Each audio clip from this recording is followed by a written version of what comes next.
Et quand je suis arrivé juste devant l'entrée de la propriété, là, je passe encore 200-300 mètres, et ben, je me suis aperçu que j'avais oublié quelque chose.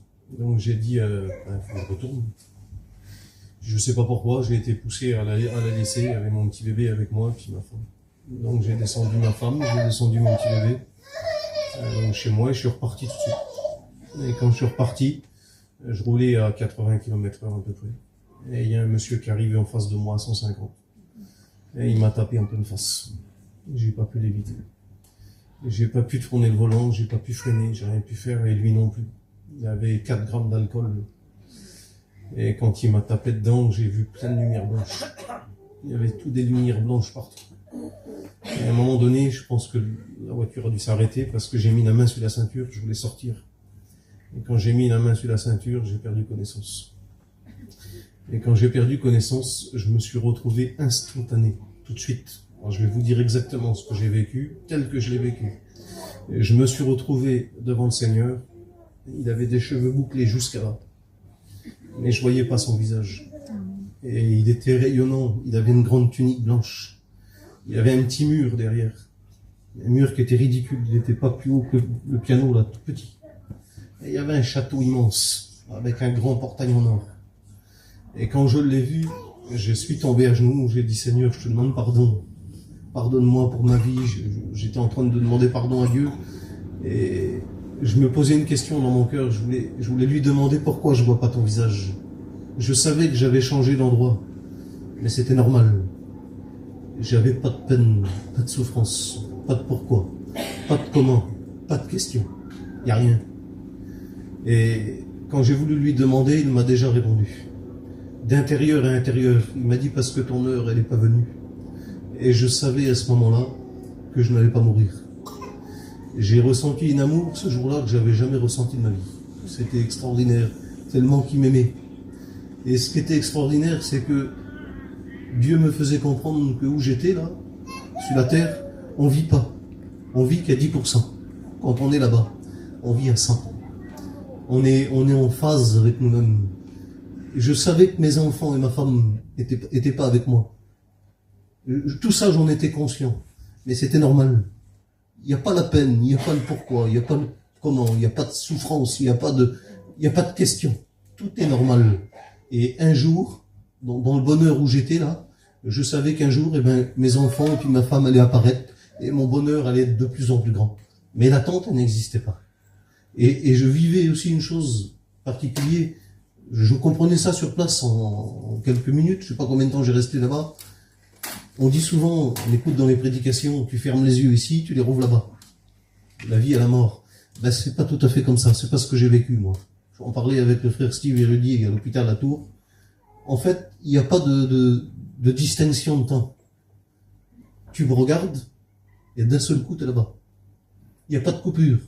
Il n'y a pas de fermeture des yeux. Il y a pas, tout ça, ça n'existe pas. On est là, et d'un seul coup, on est là-bas. Sans s'en rendre compte. Il n'y a aucune souffrance. À ma gauche, je pouvais pas regarder, ça faisait comme un fossé, comme ça. Je le savais, mais je pouvais pas le voir. Et puis, le Seigneur me disait que là, c'était l'accident. Là, c'était ce qui s'était passé. Mais je vous dis, c'est particulier, parce que quand t'es là-bas, tu n'as aucune réflexion. La souffrance, ça traverse pas ton esprit. Il n'y a pas de pourquoi mes enfants sont là-bas, ou ma femme, ou mes petits. Tout ça, pour moi, c'est pas une question, on se pose pas, ça existe pas, ça, là-bas.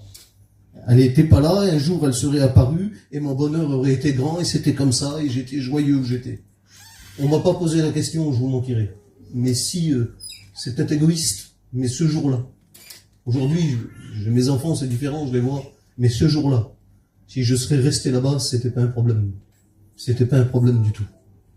Ici, on vit vraiment pas. C'est vraiment là-bas qu'on vit. Et je vous promets que c'est la vérité. Je l'ai vécu tel que je vous dis là. Je me suis retrouvé dans l'auto. Je regardais partout autour de moi, je comprenais rien, monsieur me tenait la tête. Je me suis pas vu aller là-bas et je me suis pas vu revenir dans l'auto.